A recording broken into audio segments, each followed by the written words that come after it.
people think they're so sophisticated when they can be sexual with someone and have no feelings. It's called catch no feels. Like it makes them somehow superior. It makes them somehow more enlightened, more advanced, more modern. And I actually think the opposite is true.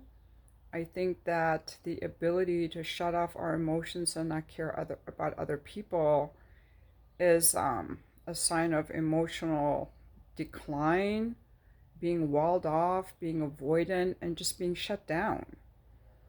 And in the area of sexuality, I think that's most apparent. There's nothing really more intimate or vulnerable than being skin on skin with another human being. You know, the first time that we as humans are skin on skin with anyone is when we're first born and we're held in the arms of our parents, skin on skin. And I'm a big believer, as a mom, just holding our baby skin on skin, like it's really nurturing for the child. And then the other time, then we're held by our parents. Affection is given in family life, in homes, in a loving way. It's affectionate. It's intimate with people that we trust. So to me, hugging and physical touch is associated with affection, with trust, with friendship.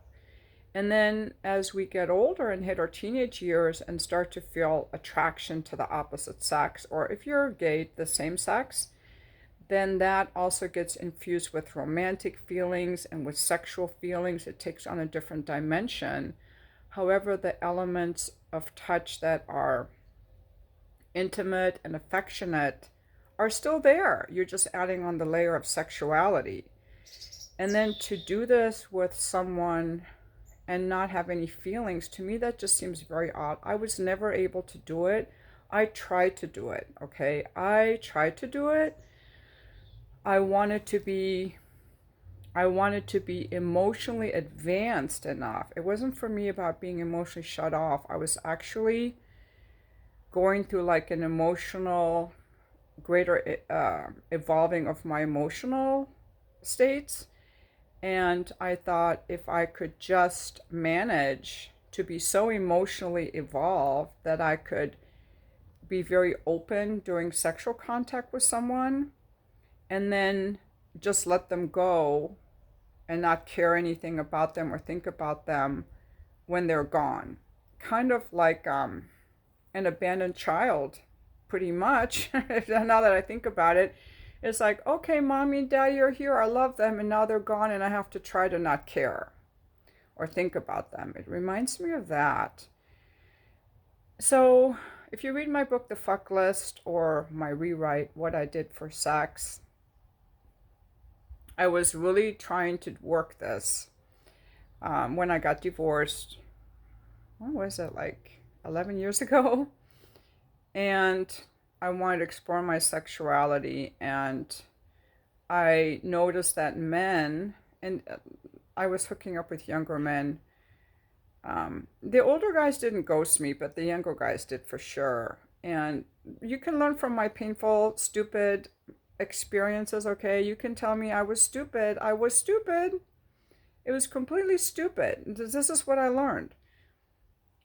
That many men can,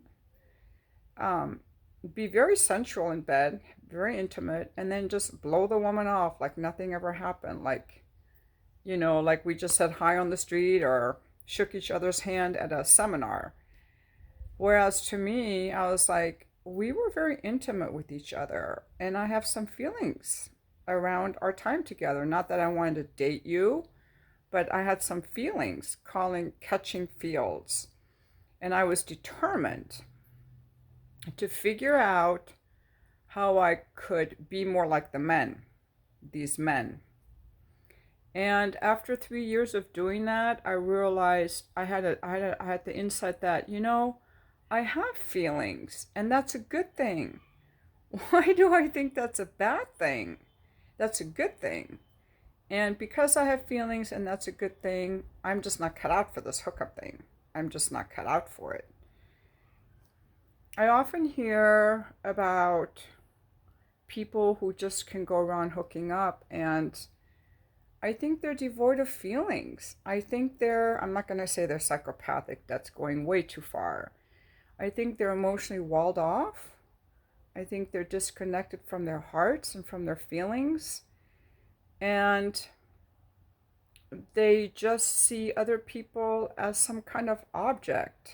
There is a lack of reverence for that encounter. You know, in my mind, every man that I've ever been with, I have some reverence for him sharing himself in that way with me, that he may not feel a discretion, a responsibility to be discreet, to not talk about who he is, to revere, have some reverence. And some people don't feel that way about it at all, but I do. And that's why I'm here to say, give my opinion on it and how I see it, as honoring that man, having reverence for that time that we had together, and that I think that it's healthy to catch feels.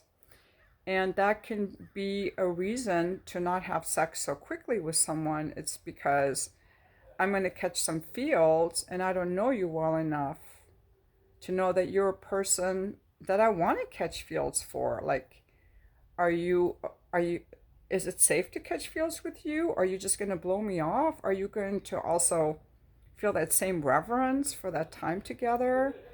Some people are just very, very quick to just jump into bed with people, and they have a lack of boundaries also about their sexual encounters, whereas I always think that the more I know someone, the more of me they have access to.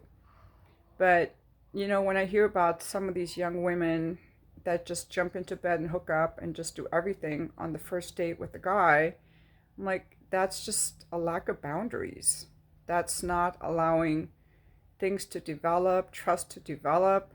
I mean, if you're doing anal on the first date and you're just like doing everything on the first date or whatever they're doing, I don't know, to me just indicates a lack of having feelings and boundaries, and just typical healthy human behavior that I think is brought about by people just watching porn, or I don't know, just having a lack of reverence, or lack of maybe attunement to their feelings. I think the ability to catch feels is positive, and that is a deterrent to just jumping into bed with just anyone, keeping your drawers on. So I encourage people to catch feels. I encourage people to catch feels, and that is a kind of like a demarcation line between, is this a person I want to catch feels for? And that's something I didn't ask myself from the beginning. And thank you for watching my video. Looking forward to your comments. Keep them polite. Keep your comments polite, because remember, I can hide people from the channel with one click on the comment, and then people lose their ability to respond. Naturally, you can disagree or whatever. I don't allow name calling, belittling. Just leave a comment the way that you would comment if we were all in a public room or you were speaking to me face to face.